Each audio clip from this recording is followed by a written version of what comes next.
This is the War Brief Daily for April 5th, 2026, covering the Russia-Ukraine theater. Tonight we're tracking 4 confirmed updates. Russia launched a mass overnight drone barrage, killing at least 16 Ukrainians and injuring 94. A Russian drone struck a civilian market in Nikopol, killing 5. Ukraine's SBU struck the Alchevsk metallurgical plant for the second time in a month, halting production. And President Zelensky is in Istanbul for talks with Turkey's Erdogan, as Russia answered his Easter ceasefire proposal with 286 drones. First, the overnight barrage. This is confirmed. Russia launched 286 drones overnight into April 5th. Ukraine's Air Force confirmed 260 were intercepted, a kill rate of roughly 91%. Here is what that number means operationally. Even world-class air defense cannot fully stop a mass saturation campaign. The drones that broke through killed at least 16 Ukrainians and injured 94. Kharkiv recorded a minimum of 20 confirmed impacts. Zhytomyr Oblast saw 9 buildings destroyed and over 100 damaged. Energy grids across 6 oblasts were disrupted, with Ukrenergo confirming consumer outages. Russia's defense ministry separately confirmed that Russian air defenses downed 85 Ukrainian drones overnight, a sign Ukraine's own counterstrike campaign was running simultaneously. Second, Nikopol, confirmed. A Russian drone struck a covered market in Nikopol on April 5th. 5 people were killed, up to 25 were injured. A 14-year-old girl was among them. The Ukrainian Prosecutor General's office confirmed the strike. Wire services, including BBC, corroborated it. There was no military presence in the market. This was a deliberate strike on civilian infrastructure. Third, Alchevsk, confirmed. Ukraine's SBU, operating jointly with the Armed Forces Unmanned Systems Forces, struck the Alchevsk metallurgical plant in Russian-occupied Luhansk Oblast, the second hit in a single month. The SBU confirmed production has been completely halted.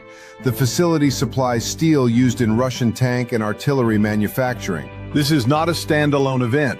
It is part of a documented, coordinated, deep strike campaign. Ust-Luga oil terminal was struck twice in 1 week. Reuters satellite imagery confirms Primorsk oil terminal has lost 40% of its storage capacity. Ukraine's combined industrial campaign is estimated to have disrupted up to 40% of Russia's oil export capacity in recent weeks. Fourth, the diplomatic track. Zelensky arrived in Istanbul on April 4th for direct talks with President Erdogan. He had proposed an Easter ceasefire ahead of Orthodox Easter this weekend. Russia's response was 286 drones overnight. Zelensky called it a deliberate Easter escalation. He also cited British intelligence assessing the front line is currently in its best position for Ukrainian forces in the last 10 months, a framing aligned with ISW's April 3rd assessment that Ukraine is generating leverage across the battle space without requiring major territorial gains. No confirmed ceasefire framework has emerged from Istanbul. This situation is developing. One emerging, unverified claim. The Russian-installed head of occupied Luhansk alleged Ukrainian forces struck railroad infrastructure and killed a family of 3, including an 8-year-old child. This comes exclusively from an occupied territory official and has not been independently verified. Treat it as a single-source claim only. Here is what to watch in the next cycle. Monitor for a Russian counterstrike on Ukrainian industrial infrastructure following the Alchevsk hit. Watch for any statement from the Istanbul talks, specifically whether a formal ceasefire proposal reaches Moscow. Track whether Primorsk terminal disruptions surface in Russian export data within the next 72 hours. And watch the Patriot interceptor supply chain closely. Zelensky has publicly raised concern that U.S. Patriot systems now committed to the Iran theater are reducing the interceptor's availability available to Ukraine against Russian ballistic missiles. That is the strategic vulnerability to monitor.